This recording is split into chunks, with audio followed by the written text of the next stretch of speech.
Ok, je vais essayer de parler plus fort. Oui. Bonjour et bienvenue.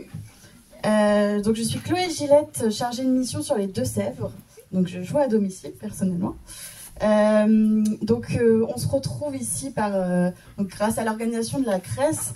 Donc nous ne sommes pas seuls DLA, il y a eu la CRES Pays de la Loire avec nous pour réfléchir à ce temps. Il y a eu Patrice Braconnier, ainsi que la COP des tiers-lieux, pour réfléchir à l'animation de ce temps. Donc le thème, c'est la gouvernance partagée. Et donc avec nous, nous avons Richard Michel, qui est consultant, qui accompagne, et surtout qui accompagne sur ce sujet-là, et un témoignage d'une structure, COP et BAT, qui va parler de leur transition vers une gouvernance partagée. Voilà. Je vais laisser Monsieur Michel se présenter. Et... Oui, merci beaucoup Chloé. Est-ce que vous m'entendez bien? Ça marche? Ok. Si je parle trop fort, vous me le dites aussi, c'est devant. Alors, Richard, c'est mon prénom. Je viens du côté de Bordeaux, donc je suis intervenant notamment dans le DLA depuis 2019. Et j'interviens plus spécifiquement sur toutes les problématiques d'organisation, de gouvernance, mais aussi de projet. Hein. Et j'ai eu la chance d'accompagner Yannick, il va se présenter un peu plus tard sur le sujet. On m'a demandé d'introduire la discussion de ce thème, la gouvernance. Et pourquoi en fait ces nouvelles formes de gouvernance autour de la gouvernance partagée, où on verra entre guillemets gouvernance partagée, c'est un peu un mot fourre-tout, il y a plein de choses dedans. Donc comment on peut arriver à s'y retrouver et surtout en quoi ça peut être intéressant pour les structures associatives ou coopératives ou de l'ESS tout court. Moi je dirais que ça répond à un besoin de notre société actuelle, la question du pouvoir. La gouvernance, c'est la question du pouvoir. Et la gouvernance partagée, c'est comment, entre guillemets, on s'organise dans la structure dans laquelle on est pour qu'il n'y ait personne, ni une personne, ni un groupe en particulier, qui prennent le pouvoir sur l'ensemble de la structure pour organiser ces décisions en les imposant aux autres, peut-être au détriment du bien commun ou en pensant que travailler sur les biens communs. Comment on fait ça? Et c'est tout le sujet, en fait, de la gouvernance. C'est une gouvernance, la question du pouvoir, de qui décide, qui fait, qui évalue. Parce qu'en fait, dans la gouvernance, vous avez ces trois thèmes, de qui décide, qui fait et qui évalue. On oublie souvent qui évalue, alors que c'est fondamental. Et cet axe de gouvernance, c'est un axe parmi d'autres. J'ai souvent l'habitude de dire, dans les accompagnements que je fais et dans les formations, en fait, il y a trois piliers. Et ça vient d'un consultant qui travaille depuis une trentaine d'années dans l'accompagnement. Le premier pilier qui est fondamental et sur lequel, en fait, sans lequel personne ne peut travailler. Le premier pilier, c'est le pilier de l'intention. Alors je suis désolé, j'écris très mal, c'est pas pour ça qu'on prend d'habitude, mais c'est l'intention, c'est l'axe vertical, sur lequel en fait chacun va pouvoir se référer pour savoir si on est bien dans le même bateau. Si on n'est pas dans le même bateau, c'est pas la peine de s'organiser, hein. Il vaut mieux décider qu'on prenne deux bateaux. Donc c'est important, c'est l'intention. Et c'est pas l'objet de la gouvernance partagée. Mais en revanche, c'est quelque chose qui est important à décider avant. On ne peut pas travailler sur la gouvernance partagée ou la gouvernance tout court si on n'est pas d'accord sur le projet sur lequel on doit ou on a envie de travailler. Après, il y a l'autre axe, l'axe relation.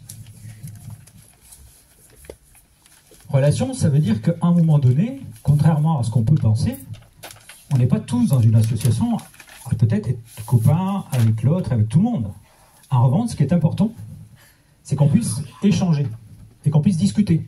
Qu'on puisse dire le non-dit, qu'on puisse dire ce qui est important. Et que les gens puissent entendre. Ça, c'est fondamental. Et le troisième axe sur lequel on est focalisé aujourd'hui, dans ce thème, c'est la gouvernance. Voilà. Et la gouvernance, c'est le mode de qui décide, qui fait et qui évalue. Donc ça a l'air hyper simple comme ça, de se poser ces questions-là, mais cette gouvernance, en fait, la plupart du temps, la manière dont on a été éduqué, la manière dont on a vécu, dont on a grandi, c'est une gouvernance plutôt du type vertical, c'est-à-dire top-down, ou du niveau supérieur vers les niveaux inférieurs. où on a l'habitude d'avoir les gens qui décident en haut et les gens qui exécutent en bas. Ce qu'on veut vivre dans les associations, c'est quelque chose de différent dans les structures. Donc comment on organise ça? Et pourquoi en fait ça devient critique? Enfin pour moi, je considère, mais c'est un débat, hein, on va pouvoir en discuter. Pourquoi ça devient critique dans les associations? Parce que la plupart du temps, dans le modèle économique, souvent, des gens viennent dans l'ESS et créent leur propre activité, d'abord en bénévole, puis qu'il y a un peu de sous, ils deviennent salariés. Et quand on devient salarié d'une association, il faut bien avoir un conseil d'administration. Et dans l'ESS, dans la loi 1901, qui c'est qui dirige une association? C'est les gens du conseil d'administration. Les salariés, vous m'entendez toujours bien? Les salariés sont effectivement, normalement, aux ordres du conseil d'administration. Ils sont là pour proposer. D'où comment, en fait, on peut continuer à motiver des gens qui sont fondateurs, qui ont été dans l'idée, qui maintenant sont salariés, continuent le modèle, travailler, et en même temps, qu'ils soient toujours, avoir l'impression d'être un petit peu aux manettes, d'avoir leur mot à dire. Soit vous avez des CA fantômes, soit vous avez des salariés qui s'en vont et qui ne sont pas contents. La nouvelle forme de gouvernance, basée sur la sociocratie et un certain nombre de règles, permet de faire ça. Comment en fait on peut mixer ces deux populations et faire que chacun retrouve une place. La place qui est juste de « je suis d'accord » de prendre une décision, parce que celle-ci, elle va aller dans le sens de l'intention. Elle va pouvoir préserver les relations et préserver un certain nombre de valeurs ou de limites qu'on s'est données. Donc voilà, je crois que pour moi, c'est le point clé de les nouvelles formes de gouvernance, c'est comment en fait on peut arriver à faire que chacun puisse avoir sa voix au chapitre et ne pas se laisser imposer quelque chose par qui que ce soit, dans l'intérêt du bien commun. C'est complexe. J'essaie de vous faire passer plein de choses en même temps, un peu court. Je ne sais pas en termes de temps où j'en suis, mais... Oh, on est bien. On est bien? Oui. Voilà. Donc, en fait, c'est un vrai enjeu, et l'enjeu, c'est pas facile, parce qu'en fait, c'est toute un changement d'habitude, de l'écoute, de la compréhension des enjeux, de la prise en compte de soi, de son individu, de ses propres besoins et des besoins collectifs. Comment on équilibre les deux? Et ça ne se fait pas comme ça d'un jour au lendemain.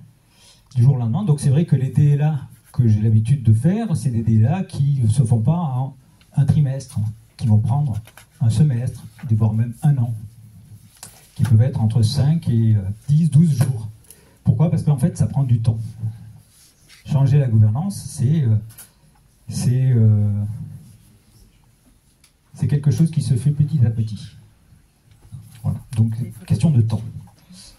Question d'intention aussi, parce que ça, c'est aussi important. On m'avait demandé de parler aussi des points clés de cette gouvernance, l'attrait, mais aussi quels sont l'intérêt aussi des écueils. Je dirais que ce qui est important et la clé de la réussite, c'est que tout le monde soit en phase sur l'intention. Qu'il n'y ait personne qui, à un moment donné, dise « je veux faire de la gouvernance partagée, mais à la fin du compte, il n'y a que moi qui décide ». En gros, j'ai souvent entendu dire « ouais, d'accord, je veux bien discuter, mais à la fin, c'est moi qui décide ». C'est pas de la gouvernance partagée, c'est difficile de mettre en place ça dans une structure qui est positionnée avec un membre dirigeant, quel qu'il soit salarié ou dans le conseil d'administration, qui ait cette position. Donc, ces nouvelles formes de gouvernance permettent de proposer quelque chose d'autre, mais ça veut dire que c'est embarquer tout le monde. Donc c'est un peu consommateur de temps, en termes de formation, en termes de mise en place, et aussi en termes de, comment dirais-je, de pérennité, puisqu'il faut effectivement prévoir des référents, il faut prévoir des gens qui puissent et qui continuent pouvoir à transmettre, à accompagner. Voilà. Et pour prendre un exemple, récemment on parlait que c'était difficile de trouver des présidents, et que souvent dans la gouvernance partagée, entre guillemets, personne ne veut être président, personne ne veut être en premier là, tout le monde est au même niveau. Oui, tout le monde est au même niveau pour prendre des décisions. Mais en revanche, c'est comme dans une voiture. quand vous êtes en train de décider avec un groupe de copains que vous allez aller quelque part, ben, il vaut mieux que vous soyez tous d'accord sur la destination. Il vaut mieux que vous soyez tous d'accord aussi sur celui qui va prendre la voiture. Il vaut mieux aussi que vous soyez tous d'accord sur celui qui va piloter. Mais une fois que vous êtes donc tout ça, ce que j'appelle des décisions structurantes. Et ça, c'est pertinent de les prendre, notamment avec des prises de décision par consentement, avec des moyens qui permettent que chacun puisse donner son point de vue et puisse véritablement faire entendre des bonnes raisons qui justifient de décider ça plutôt qu'autre chose. Mais quand il s'agit que, quand on est parti sur le chemin, qu'il s'agit pour le pilote de faire face à un obstacle, exemple un sanglier qui passe devant la route, est-ce que vous pensez que les 5 personnes qui sont dans la voiture vont prendre le décider collectivement, par consentement, de quel coup de volant il faut passer à droite ou à gauche? Non. Ça, c'est ce qu'on appelle des décisions type opérationnelles. Ces décisions opérationnelles, il y a de la verticalité. Il y a une personne à qui vous avez délégué le manche, et ce manche, il faut qu'il l'utilise. Et si vous n'êtes pas content de la manière dont il utilise ce manche, enfin, ce volant, vous pouvez toujours revenir à la fin pour dire « Waouh, le voyage, il a été plutôt brusque, on a été ballotté à droite, à gauche. » Et à ce moment-là, vous pourrez mettre en cause son rôle et sa mission de pilote.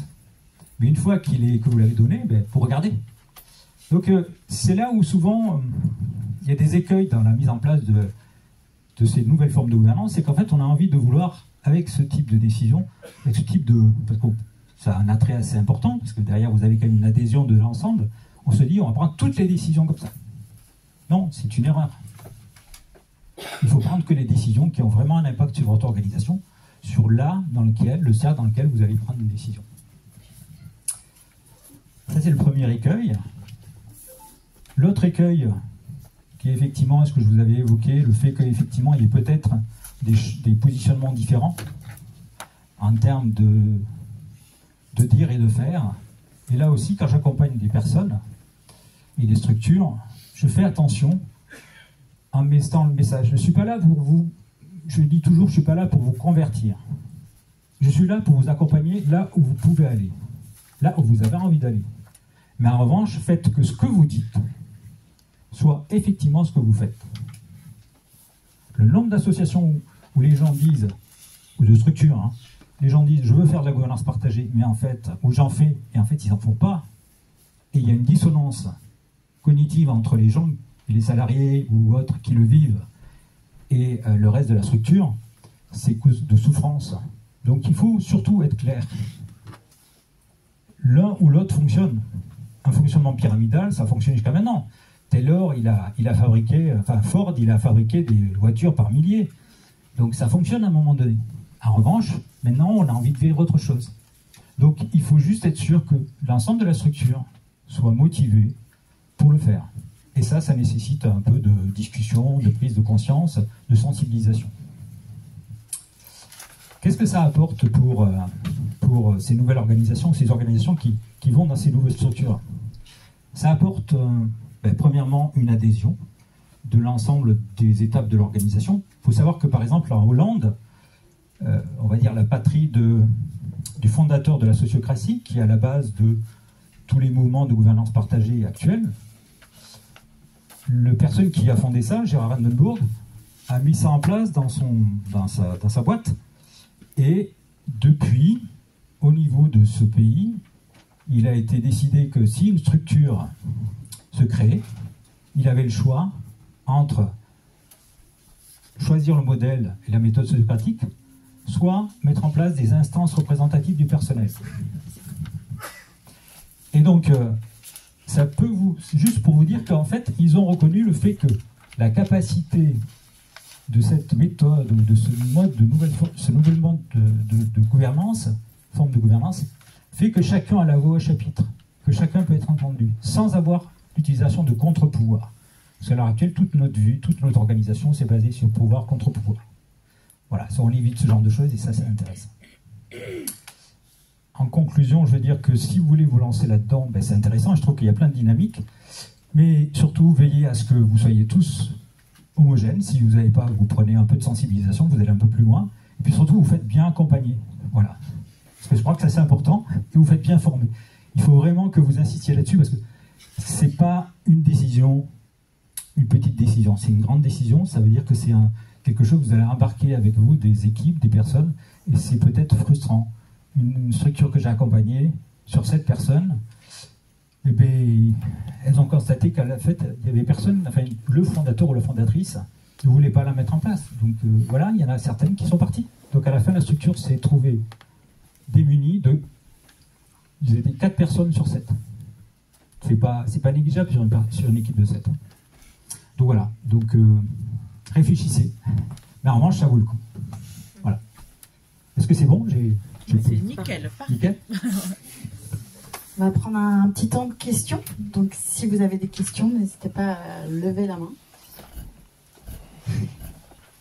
Soyez pas timide. Il en faut un. Il faut toujours un premier et après, ça coule de source. Et... J'ai pas bien compris cette histoire de si et de la sociocratie, on n'est pas obligé d'avoir de contre-pouvoir. Oui, développer ça. Que vous avez entendu J'avais besoin de précision pour comprendre pourquoi il était dit que si on mettait en place une sociocratie, il n'y avait pas besoin de contre-pouvoir. Merci Nicolas. En fait, dans ces nouvelles formes de gouvernance qui sont inspirées de la méthode sociocratique, chacun a le même pouvoir. Il a juste le pouvoir d'objecter à une proposition, une décision qui a été faite. Mais quel que soit le niveau de la structure, si derrière il y a quelque chose qui est objecté et l'objection est valable et montre que on ne va pas aller vers l'intention, ou on dépasse les limites financières, humaines ou les valeurs de la structure, à ce moment-là, la décision qui aura pu être prise à un moment donné va être remise en cause et on va y réfléchir ensemble pour essayer de trouver une autre solution. Donc ça veut dire que tout le monde a la voix au chapitre, quelle que soit la place dans l'organisation. C'est ce que reconnaît en fait ce qui a été mis en place en Hollande. Voilà, donc c'est ça qui est en fait le fait que derrière il n'y ait pas besoin de contre-pouvoir. D'autres questions? Oui.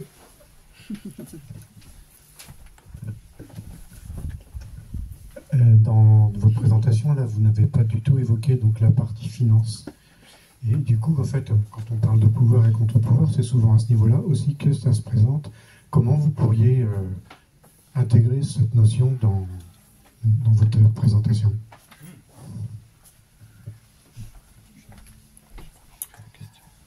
En fait, la notion de finance, c'est une notion qui est une notion présente, c'est un modèle économique. Donc, en fait, une association, une structure, il y a toujours à un moment donné ce modèle économique. Donc, ça va notamment ça va être représenté par ce qu'on appelle les limites.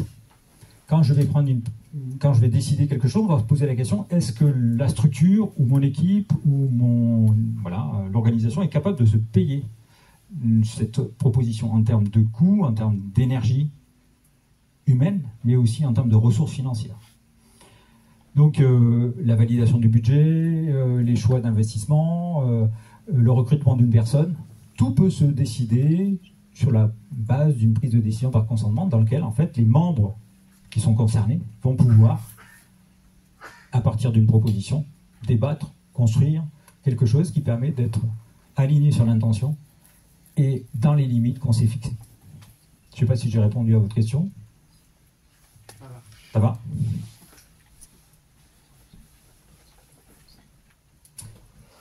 Pas d'autres questions? Oui.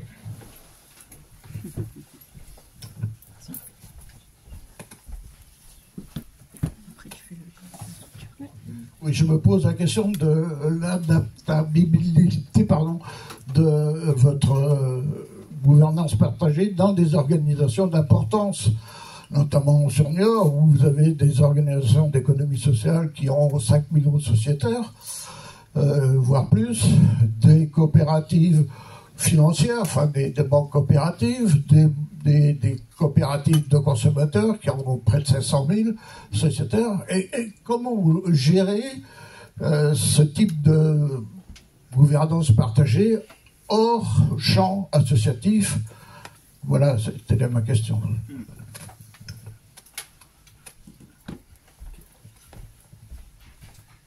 Ouais, merci pour la question, c'est intéressant. Et c'est effectivement cette question d'échelle qui est importante. Est-ce qu'il y a une question d'échelle ou pas? Je dirais qu'en France, oui. Il vaut mieux commencer petit. Je dois dire qu'à l'heure actuelle, c'est quand même quelque chose qui, même si on en parle depuis très longtemps, c'est quelque chose qui n'est pas si répandu que ça hors du champ de l'ESS. Il y a quelques structures, j'ai des collègues à moi qui accompagnent des grands groupes comme Thales, comme Decathlon, comme d'autres, à expérimenter, mais dans des zones et dans des instances ou dans des départements ou des services spécifiques.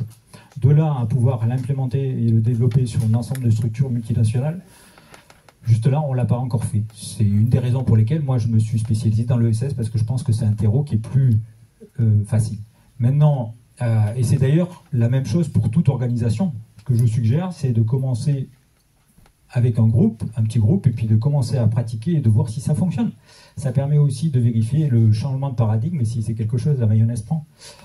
Je dirais que je suis adepte des petits pas japonais, quoi, en fait. Hein. Petit à petit, c'est quelque chose qui peut s'implémenter. En termes de structuration, on va dire que j'ai pas en France de vision d'une structure très grande qu'il ait mise en place. J'ai l'exemple d'une fonderie avec, je pense, ils étaient une 50-70 personnes de mettre en place la sociocratie, mais c'est pas 50 millions de personnes. Et je suis, voilà, en termes politiques, j'ai pas encore vu ça dans n'importe quel pays. J'ai pas vu d'élection du président avec une élection sans candidat. J'aimerais bien, mais je sais pas si c'est faisable. Ça pose le problème de la démocratie aussi. Oui. La gouvernance est issue d'une démocratie de base, en économie sociale, ou alors ça fait 40 ans que je vis dans un monde que je ne connais pas. Mais la démocratie, la particularité de la démocratie, c'est la voix du plus grand nombre. La particularité de la sociocratie, c'est que chacun est pris en compte. Donc vous comprenez qu'à un moment donné, on essaie de trouver une solution qui est valable pour tout le monde. Donc à un moment, ça veut dire qu'il faut qu'il y ait une intention commune. Si vous avez des personnes qui effectivement ont des intentions divergentes en termes de modèle sociétal, ça va être compliqué, notamment en termes d'élection. Comment on peut arriver après une décision par consentement avec peut-être des gens qui sont complètement de bords opposés? C'est un peu difficile. Voilà. Alors le consensus, c'est plus difficile encore que le consentement pour moi. Parce que le consensus, c'est 100% d'accord. Alors que le consentement, c'est je n'ai pas d'objection à ce que... Donc ça veut dire que ça ne me plaît pas trop, mais je suis d'accord pour que derrière on essaye et qu'on aille là, parce que je pense que ça va dans la bonne direction. Mais j'aurais fait autrement. C'est ça que ça donne. Parce que souvent, en fait, on parle de consensus, et souvent c'est un consensus mou. Parce que les gens disent « ouais, je suis d'accord », puis « boum, boum ». Alors qu'en fait, voilà, cette méthode qui est un peu longue, ça permet de pouvoir gratter un peu. Oui, pour avoir, Patrice Braconnier, pour avoir participé à la préparation et pour répondre à monsieur, il y a un ouvrage qui traite de ça sur des organisations variant de 90 salariés à des centaines de milliers, qui s'appelle « Réinventer les organisations » de Frédéric Laloux. Il est accessible en anglais librement sur Internet, et sinon il coûte 28 €. Je pense que pour les personnes qui s'intéressent à ça, c'est un bon investissement, parce qu'il peigne tous les aspects, depuis les aspects d'adhésion au projet jusqu'aux aspects financiers, RH et ainsi de suite.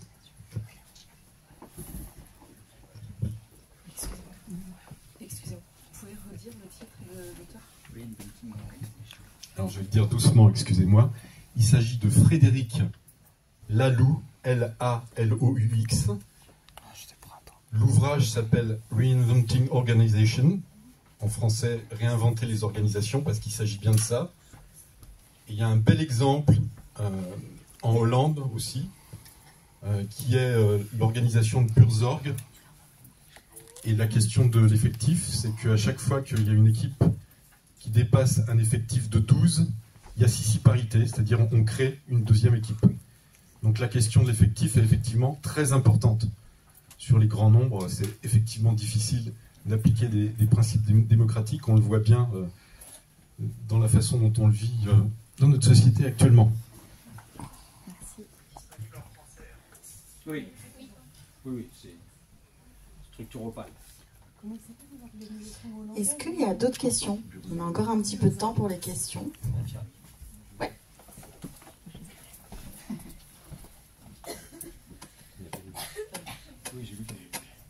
Catherine, je crois qu'on a peut-être dépassé les 2 minutes. Il reste 2 minutes. Merci. Là, c'est par rapport aux réponses que vous avez données par rapport à la gouvernance partagée, où du coup j'ai l'impression que ce mot finalement est beaucoup utilisé dans les structures de l'ESS, mais finalement un peu de façon erronée, parce qu'il y a beaucoup de structures où il y a plus de 100 personnes et on dit qu'il y a une gouvernance partagée, mais ça crée quand même... il y a souvent des problèmes ou autres, donc en définitive... on a l'impression que finalement le terme n'est peut-être pas le bon. Enfin, qu'est-ce que... Alors, je vais essayer de répondre plus fort comme ça sera plus simple, parce que ça va éviter les allers-retours, mais pour moi, c'est une question de qu'est-ce qu'on met derrière ce vocable, parce que c'est devenu en fait souvent un mot fourre-tout, on ne sait pas ce que ça veut dire. Donc, ce qui est important, c'est à un moment donné que chacun dans la structure puisse dire pour lui ce que ça représente. La plupart du temps, quand j'interviens dans une structure, je demande mais c'est quoi pour vous la gouvernance partagée? Ça veut dire quoi? Il y en a qui me disent c'est tout horizontal. Tout horizontal. Ben, moi je vous dis non, à un moment donné, dans un avion, vous avez un pilote.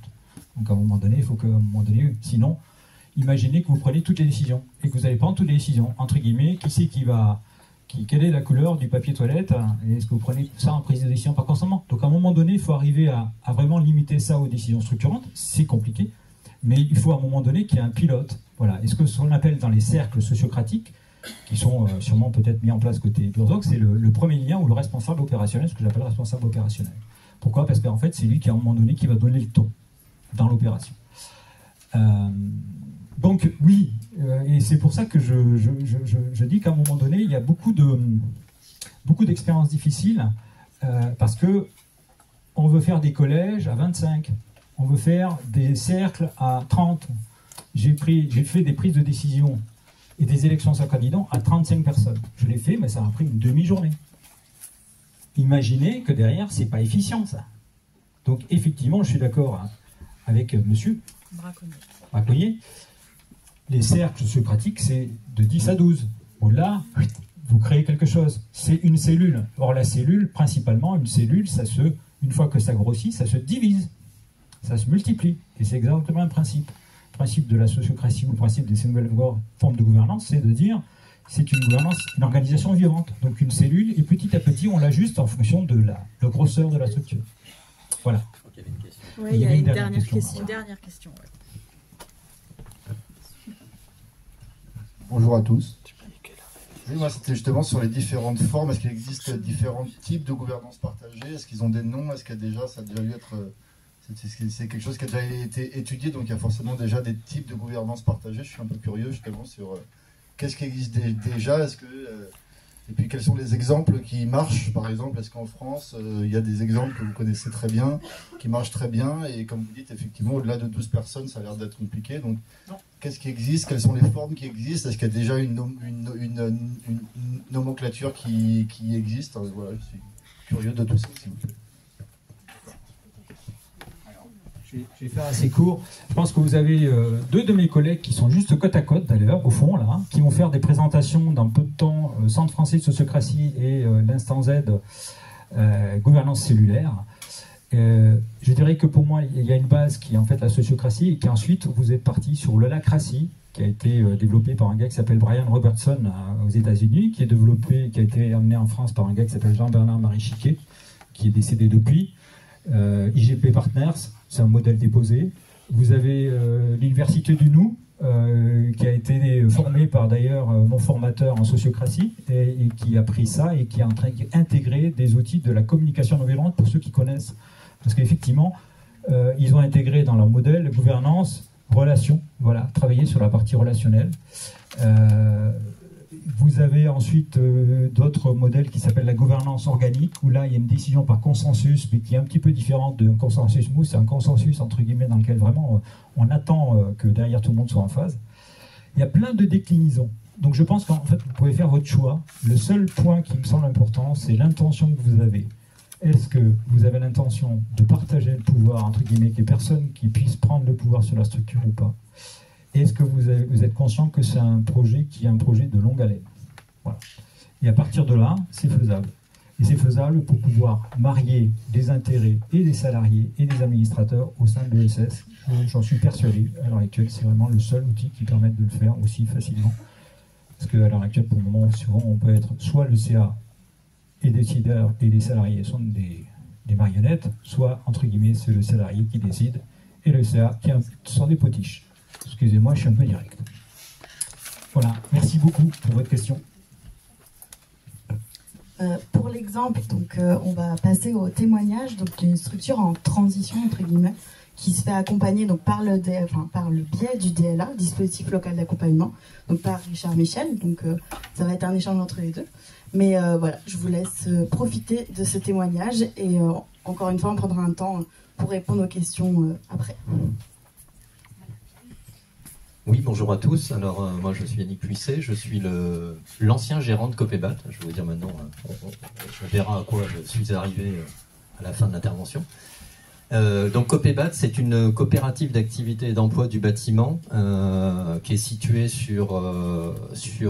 initialement sur la Gironde, puis sur la Dordogne et le Limousin, et puis, depuis un an maintenant, sur Poitou-Charentes. Alors d'ailleurs, c'est ce problème de territoire qui nous a amené un peu à réfléchir sur notre gouvernance à la suite d'une fusion qu'on a fait avec une structure donc, de Poitou-Charentes qui s'appelait l'Alterbative. Il y a 2 ans, on a commencé à réfléchir avec les associés de l'Alterbative qui souhaitaient se rapprocher de Copébat. Donc pour finir avec les chiffres, et puis je reviens à la fusion, Copébat, c'est à peu près 8 millions d'euros de chiffre d'affaires et 160 entrepreneurs sous statut d'entrepreneurs salariés. Et on doit avoir à peu près 95 associés aujourd'hui, dont les 4/5e sont des associés entrepreneurs. Donc je reviens à cette histoire de fusion, parce que c'est elle vraiment qui a été l'élément qui nous a fait réfléchir sur notre changement de gouvernance. On se retrouvait en fait avec un territoire très grand.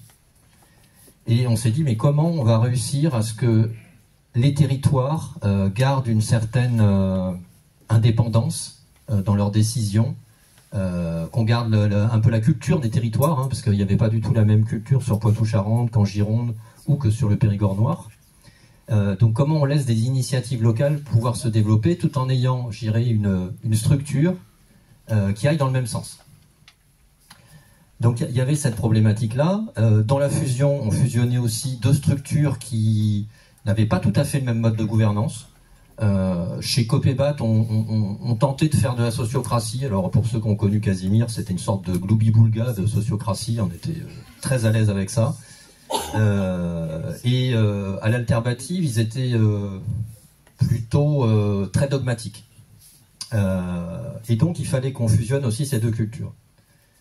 Donc ça, c'est ce qui a été l'élément déclencheur. J'avais moi aussi une réflexion de mon côté, qui était de dire, bon Yannick, tu vas bientôt démarrer ton 3e mandat de gérant. Tu fais beaucoup de choses, tu décides de tout. Alors même si tu as une sorte de cercle d'associés qui est là à tes côtés, il est peut-être temps de penser à... On parlait de pouvoir. Il était peut-être temps de penser à ce que ce pouvoir que je concentrais entre mes mains, demain puisse devenir pérenne. Alors je ne savais pas encore trop comment, mais je voulais assurer la pérennité de la structure. Moi, je ne suis pas périn. Je dirais de prendre toutes les décisions tout seul, c'est pas terrible non plus. Et donc, voilà. Donc ça, entre cette problématique de territoire, cette problématique de pérennité de la structure, ça nous a amené à se dire, bon, il faut qu'on réfléchisse sur notre gouvernance. Donc là, on a commencé en interne à organiser ce qu'on a appelé un comité de gouvernance 3 territoires. Donc des gens volontaires, des associés volontaires sur les 3 territoires. La plupart étant... il y avait des entrepreneurs et des membres de l'équipe d'appui. Donc on a commencé à se réunir pour réfléchir qu'est-ce qu'on voulait mettre en place comme gouvernance, tout en ayant cette histoire de territoire en tête, c'est-à-dire de laisser une certaine autonomie au territoire. On a commencé à avancer, et puis à un moment on s'est dit on va pas y arriver tout seul. On va pas y arriver tout seul parce qu'on l'a vu, il y a des cultures différentes, il y a des problématiques différentes, et on a besoin, on a senti qu'on avait besoin d'être accompagné, d'avoir quelqu'un de neutre à nos côtés, et qui nous aide aussi, je dirais, à nous améliorer sur les principes de prise de décision par consentement, à mettre en place des élections sans candidat, parce que ça on l'avait jamais fait. Et donc on s'est rapproché du DLA qui nous a dit super idée, on va vous accompagner.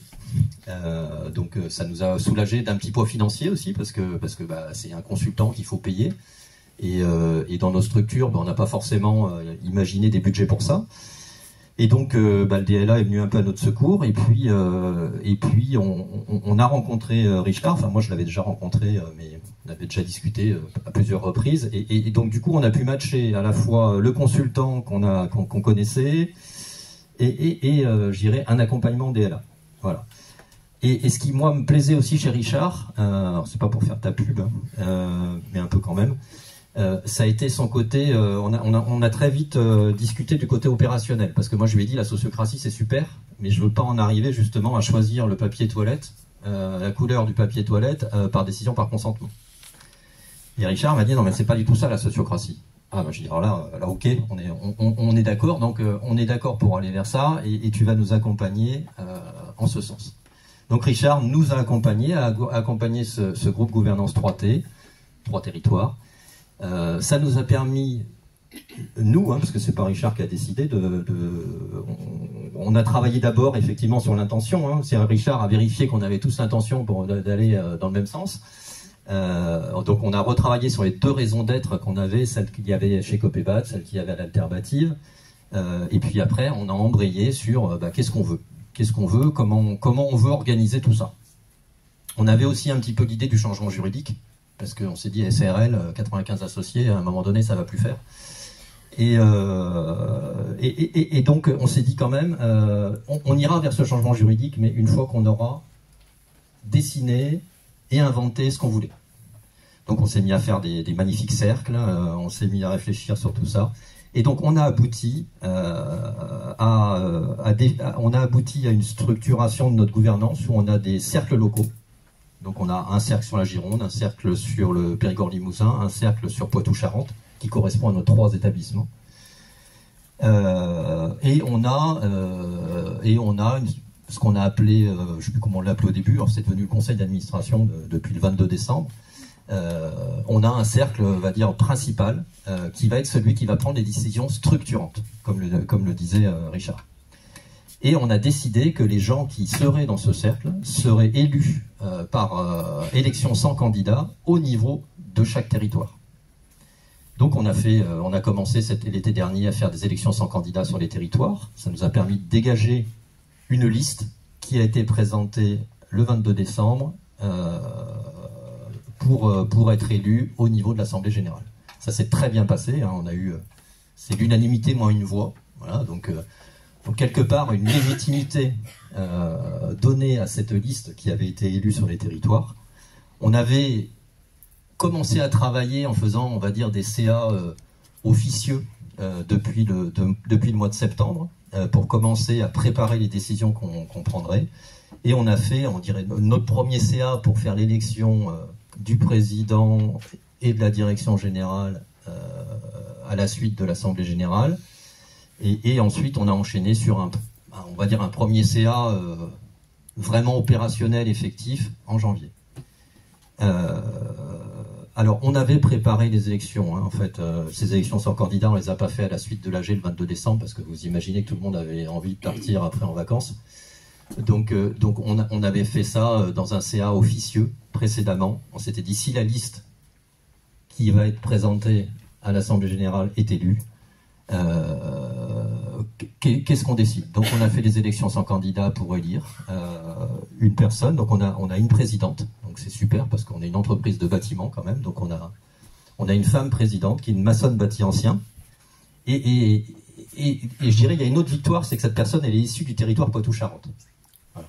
Et pour moi c'était important qu'on arrive à ça parce qu'en fait ça prouvait que ce qu'on a fait c'était pas vous savez le truc qui s'appelle fusion-absorption, c'est très moche, hein, c'est très laid. C'est comme si on absorbait l'autre structure. Nous, on voulait vraiment faire un rapprochement. Et le fait d'avoir une présidente qui est issue de ce territoire, je trouve ça super, parce que je trouve que c'est un signe qui a été donné fort. Moi, du coup, j'ai été élu aussi sans candidat en tant que directeur général. Donc, j'ai switché de gérant à direction générale. Et j'ai proposé aussi une personne pour être directrice générale déléguée, ce qui nous permet aussi d'assurer, je dirais, la pérennité des actions opérationnelles. C'est-à-dire, si demain j'ai un souci, j'ai une personne que j'ai formée aussi pour peut-être prendre ma place demain si les associations sont d'accord, parce que vous avez compris qu'on continuera à faire des élections sans candidat. Voilà, je ne sais pas si vous voulez que je détaille un petit peu plus sur les premières décisions qu'on a pu prendre, ou on passe directement aux questions-réponses. Est-ce que ça génère déjà sur les premiers... Enfin, est-ce que ça a généré d'ailleurs la démarche déjà, peut-être Alors, ce que ça a généré la démarche, alors... cette démarche, elle nous permet de légitimer un petit peu toutes les actions qu'on est en train de mettre en place, et notamment les actions, comme on a rapproché de structures, c'était aussi important pour nous qu'il y ait tout un tas de process qui soient harmonisés.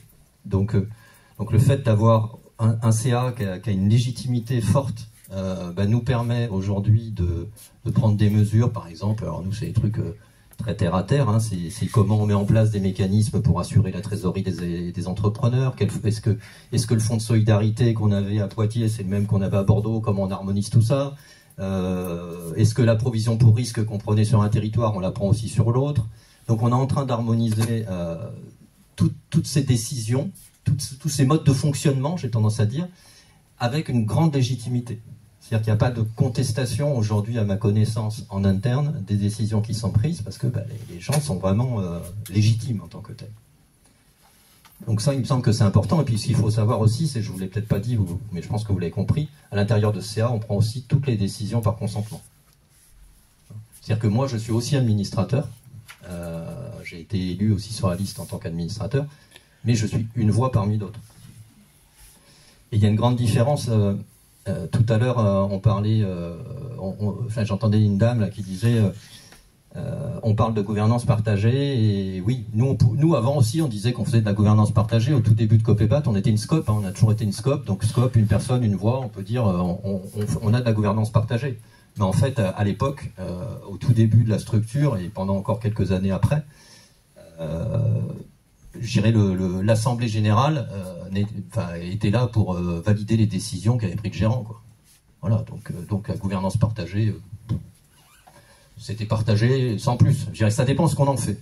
Et je pense que mettre en place des mécanismes de sociocratie à l'intérieur de son entreprise, là j'ai vraiment l'impression d'avoir une gouvernance partagée.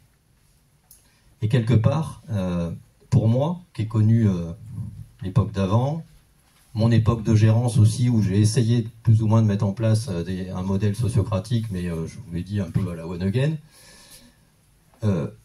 c'est le fait de pouvoir prendre des décisions à plusieurs. Bon, déjà, je m'aperçois qu'on arrive à des trucs que j'aurais jamais imaginé tout seul. Voilà. Et puis c'est vachement confortable. Alors certes, il faut beaucoup plus travailler les propositions, c'est-à-dire que pour que ça passe, on va être obligé de réfléchir, qu'on travaille bien les propositions qui sont faites, pour qu'elles puissent être acceptées derrière, surtout comprises avant d'être acceptées. Voilà. Mais une fois que la décision est acceptée, elle est acceptée. Et c'est beaucoup plus facile après, je dirais, moi il me semble que c'est beaucoup plus facile de diriger une entreprise au final. Moi je le vis vraiment comme ça. Et tu le vis pas de manière frustrante, le temps que ça prend de faire ensemble, justement, par rapport au modèle avant où tu étais solo et c'est toi qui prenais la décision et basta? Alors oui et non, c'était un gros travail sur moi-même, hein, parce que moi je suis issu de l'économie traditionnelle. Donc ça n'a pas été inné chez moi, la gouvernance partagée. Mais en fait, j'y suis arrivé petit à petit, grâce aussi, j'irais, à l'environnement, aux entrepreneurs qui étaient dans la coopérative, qui avaient une certaine vision de la coopération. Et petit à petit, on apprend à faire confiance aux autres et à se dire, mais en fait, ils sont tous au moins aussi intelligents que moi, voire mieux. Donc si on met toutes ces intelligences ensemble, on doit arriver à faire des choses.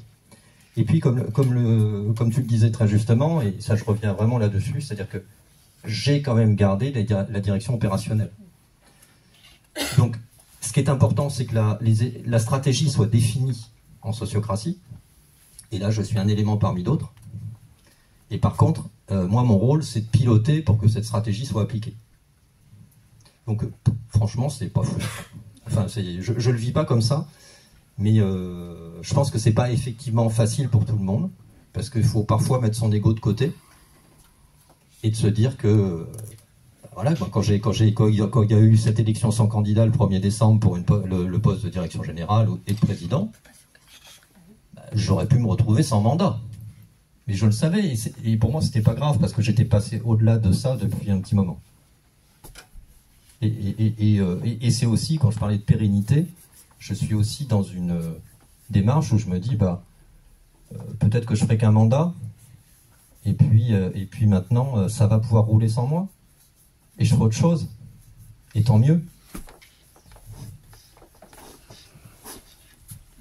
On va passer aux questions. Mais super. Là, il y avait déjà... Désolée, j'ai du mal à entendre au début. Vous avez fait la fusion entre quoi et comment? Enfin, en fait, c'était décidé plus au-dessus, ou pourquoi il y a eu cette fusion-là, et qui est qui? Voilà.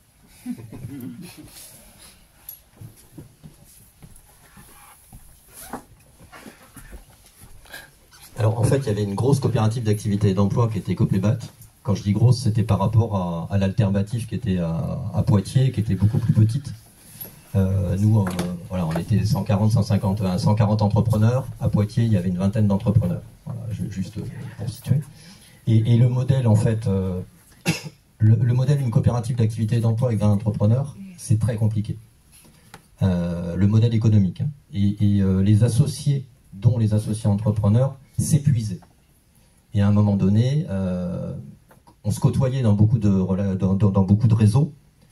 On faisait beaucoup de réunions ensemble, et à un moment donné, un associé historique est venu me dire on va fermer, on en a marre, on n'en peut plus. J'ai dit mais on va pas fermer une offre comme ça sur le territoire Poitou-Charentes. Je dis c'est pas possible, on va réfléchir ensemble. Et donc on a réfléchi, on a lancé une réflexion entre les associés d'Alternative et les associés de Copébat pour voir dans quelle mesure on pouvait se rapprocher. Voilà, on était parti là-dessus. Bon, ce rapprochement est devenu très rapidement une fusion-absorption, parce que juridiquement, il fallait qu'on fasse quelque chose. Et donc, Copébat a absorbé la structure qui s'appelait l'Alternative, voilà, dans le jargon juridique. Je ne sais pas si j'ai répondu complètement à la question. Et donc, ça s'est fait en juin.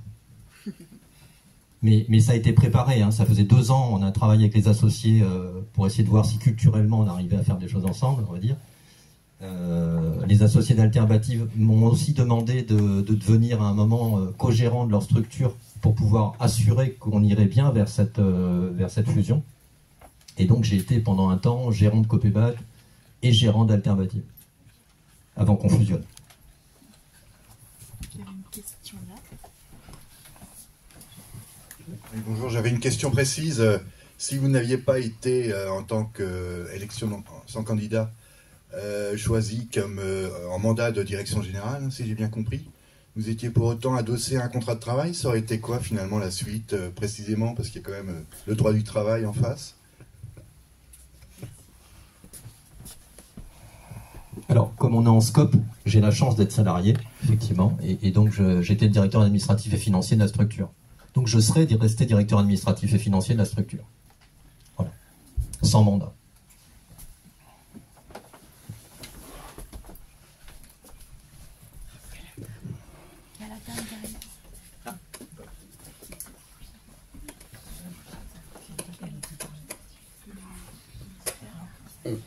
Oui, pour le témoignage, j'aurais aimé vous entendre un peu plus parler du Globi Boulga dont vous parliez en introduction.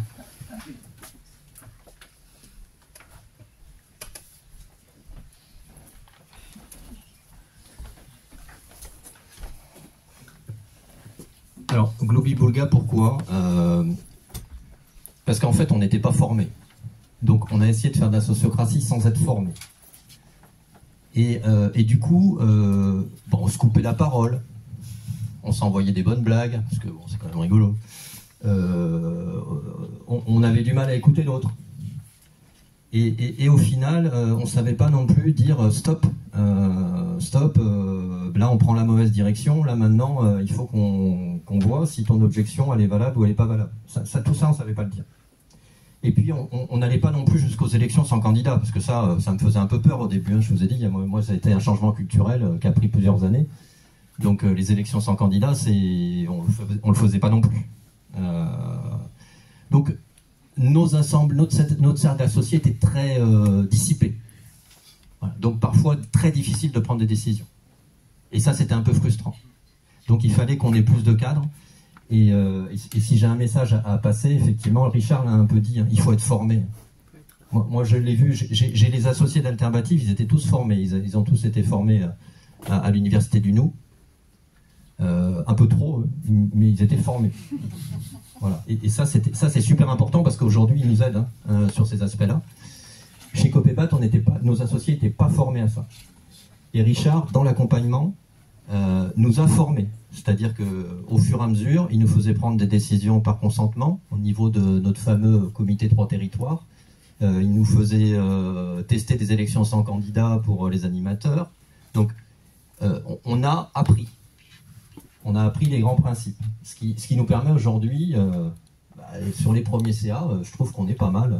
On arrive à trouver un compromis entre peut-être l'aspect très rigoriste qui existait à l'Alternative et vraiment le gloubi-boulga de sociocratie très dissipé qu'on avait chez Copébat. Voilà. Et les premières réunions, là, ça marche pas mal. Donc Richard va venir nous voir en mars pour faire un point d'étape, pour voir si on n'est pas trop mauvais ou s'il faut recadrer des trucs, quoi. Et je pense que c'est important de former les associés à ces techniques-là, parce que quand on n'est pas formé, on se dit ça va faire, mais ça fait pas terrible. Je sais pas si j'ai répondu à la question.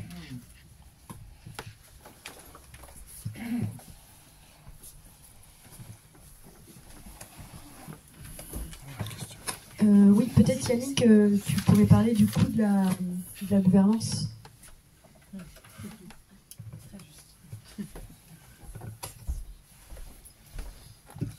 Alors, c'est une très bonne question. Alors, Julie, entrepreneur salarié associé de Copébat. Donc, je sais pas pourquoi tu poses cette question, mais tu connais la réponse. Alors oui, effectivement, ça a un coût, cette gouvernance. On l'a chiffré sur l'année 2024 à peu près 60 000 €. Alors pourquoi? Parce qu'on a souhaité que les mandats soient rémunérés. Alors c'est pas des grosses rémunérations, mais ça veut dire que le mandat de président, le mandat de direction générale, le mandat de direction générale délégué sont rémunérés. On a souhaité aussi dédommager les administrateurs. Quand je dis dédommager, vous voyez, c'est 150 € brut par mois. Excusez-moi, 150 € brut par réunion de conseil d'administration. Et puis s'ils pilotent aussi des groupes de travail. Qu'est-ce que j'oublie? Les administrateurs, non, c'est tout. Et puis les frais de déplacement pour faire les CA, parce qu'on s'est dit aussi que on ne pouvait pas mettre une gouvernance partagée en parlant qu'on laissait des pouvoirs au territoire si on ne se baladait pas sur les territoires. Donc le prochain CA, il sera à Périgueux, le coup d'avant, on était à Poitiers. Ça a un coût aussi.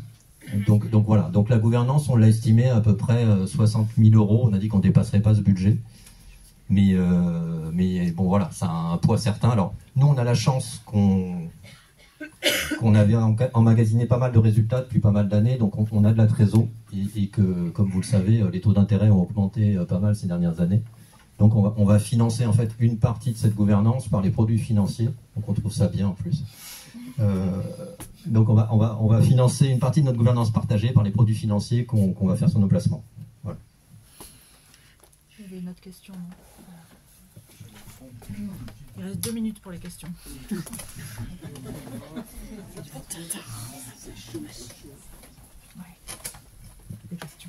En fait, vous avez mentionné à plusieurs reprises les élections sans candidat. Est-ce que vous pourriez expliquer un peu plus en quoi ça consiste? Richard, tu réponds, tu vas être meilleur que moi. Oui, je vais faire rapide. Il y a les ateliers après. Je vais vous passer mon consultant, comme ça je dirai pas de bêtises. Alors déjà, vous allez avoir des ateliers qui vont permettre d'avoir plus de réponses, mais en fait, l'élection sans candidat, c'est en fait pas une des règles de base de la sociocratie, qui est 3 règles: cercle, et, prise de décision par consentement et double lien. C'est ça les 3 règles de base. L'élection sans candidat, c'est un résultat, c'est-à-dire en fait, on ne prend aucun rôle structurant, c'est-à-dire le pilote d'un avion ou le secrétaire ou l'administrateur. le rôle est attribué par une prise de décision par consentement. Donc personne ne doit avoir d'objection à ce que quelqu'un prenne le rôle. Voilà. Et après, vous allez voir, il y a un processus spécifique, mais déjà, si vous comprenez ça, c'est super structurant parce que ça vous permet d'identifier de nouveaux leaders et ça vous permet aussi d'identifier les non-dits et les problèmes qu'il peut y avoir dans une structure. Parce que là, ça passe au gris. Là. Et c'est intéressant parce qu'entre guillemets, c'est ce genre de choses qu'on oublie. On a des non-dits et des dits, et quand on choisit une personne, ben, c'est un bon révélateur de la manière dont ça se passe. Bel outil d'avancée. Donc il n'y a pas de candidat. Hein. Donc ça veut dire qu'on se réunit en cercle et puis on fait un profil. On dit bah, le profil pour ce poste, nous on pense qu'il est comme ça. Donc on se met d'accord sur le profil. Et ensuite il y a plusieurs tours, mais en gros, chacun va voter pour la personne qui lui semble la plus apte à tenir ce profil. Et après, il y a un deuxième tour où les gens vont pouvoir reporter leur voix. Et à la fin, quelqu'un fait une proposition par rapport aux gens qui sont sortis, fait une proposition. Et cette proposition, la décision, elle est prise par consentement. Voilà. Donc, il n'y a pas de candidat, donc il faut mettre tous ses égos de côté. Hein. C'est pas facile. Hein. Une dernière question. Ah, je vais devoir faire mon choix.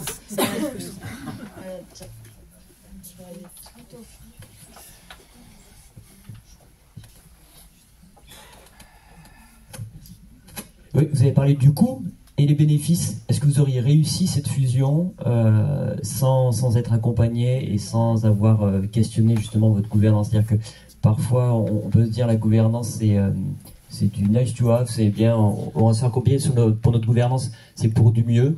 Il y avait, Est-ce que c'est vraiment juste pour du mieux ou il y avait un vrai défi que vous avez réussi à relever?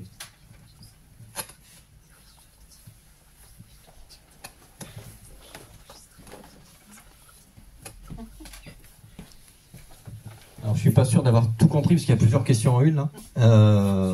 Est-ce qu'on aurait réussi sans être accompagné? Je suis pas sûr. Ou pas aussi bien toujours, c'est certain. Et je pense qu'on serait beaucoup moins bon aujourd'hui dans nos prises de décision, ça c'est sûr. Sur les bénéfices,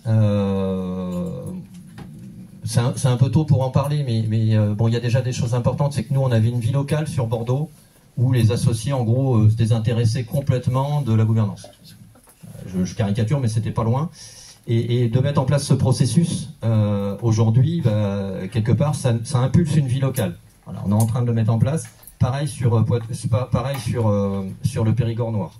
C'était pas le besoin sur Poitou-Charentes, parce que sur Poitou-Charentes, il y avait déjà une existence locale. Donc ça, pour moi, il y a déjà un premier bénéfice clair là-dessus. Et puis après, pour le reste, je pense qu'il va falloir voir comment tout ça vit.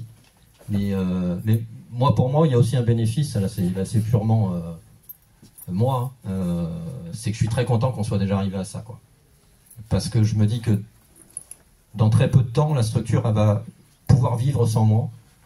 Je suis très content de mon conseil d'administration, je pense que les gens ont très bien choisi.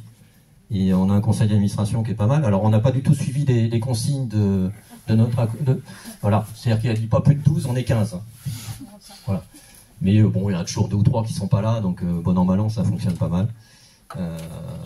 Donc moi je suis très satisfait qu'on ait fait ça, parce que j'ai trop vu des coopératives d'activité et d'emploi qui en grossissant explosent, parce que en fait, de gouvernance partagée, il n'y en a que le nom. Et donc c'était important qu'on mette cette gouvernance partagée en place avant qu'on continue encore à trop grossir. Je vais être la méchante et je vais du coup on va s'arrêter là, c'est un peu frustrant, mais vous avez les ateliers en fait pour continuer derrière. On voulait faire une synthèse, mais en fait on n'a plus le temps, donc c'est pas très grave. Mais en tout cas, merci beaucoup pour le témoignage. Je pense que vous partez avec voilà, des billes et voilà, bonne poursuite dans la réflexion. Et donc la suite maintenant. Alors, rebonjour à toutes et tous. Re-bienvenue à Niort pour ceux qui nous ont rejoints.